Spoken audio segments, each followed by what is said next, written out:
be seen. Fiduciary investor James Virgilio, and he's joining us right now live with some tips for some upcoming graduates. And James, great to have you with us here this morning. My first question for you is, during this economic crisis, how can students pay off their student loan debt? Well, it's really important to use your stimulus check if you received one and use that to pay down any student loan debt you have, starting with your highest interest rates.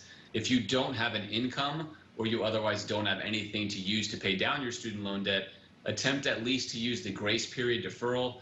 Federal loans as well as some private loans are allowing you to wait as much as 6 months before you begin to accrue further interest on those loans.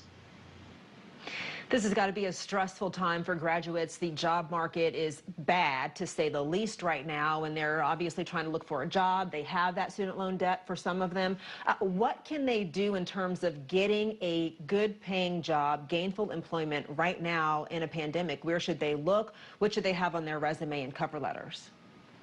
Well, the most important thing to do is to gain expertise or knowledge as best you can. Make yourself employable.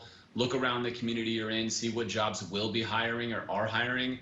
If the job you were looking to get is no longer going to be hiring for a while, now might be the time to find something different.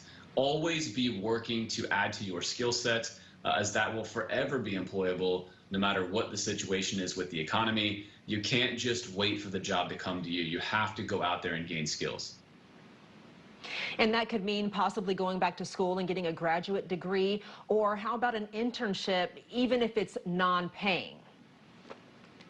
Yeah, it certainly could mean that, and I think that's a really important thing to look at. When it comes to grad school, you have to be careful. In fact, a lot of times going to grad school doesn't make the most amount of sense.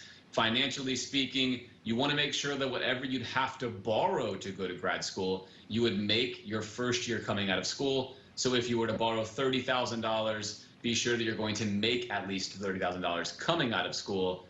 Internships, on the other hand, are something everyone can do.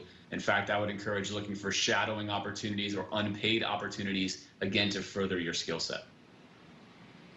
Now, if someone does get a job, how much money should they set aside right now for savings to come out on the other side of this pandemic with a buffer? It's really important to build your emergency savings fund. You want to get at least 3 months, as many as 6 months of your expenses saved up. You can do this slowly. If you're in the position to begin saving 3 to 4% of your income for an emergency fund and 10% of your income for retirement. Attempt to do those things no matter what the economic environment is. Those are the habits you'd like to maintain for your life. And we're almost out of time, but I want to ask you, is there a website that students can go to get more free financial tools? Actually, better than just one website, you can use Google, search whatever query you're looking for. There are a plethora of resources out there, whether it comes to student loan debt or what credit card to get, or just in general, what are the wise things to do with your money. Google is your friend in that case. James, great to have you with us this morning. Thank you so much for sharing your expertise. We appreciate it. Thank you. Some good information there. Thanks, Adriana.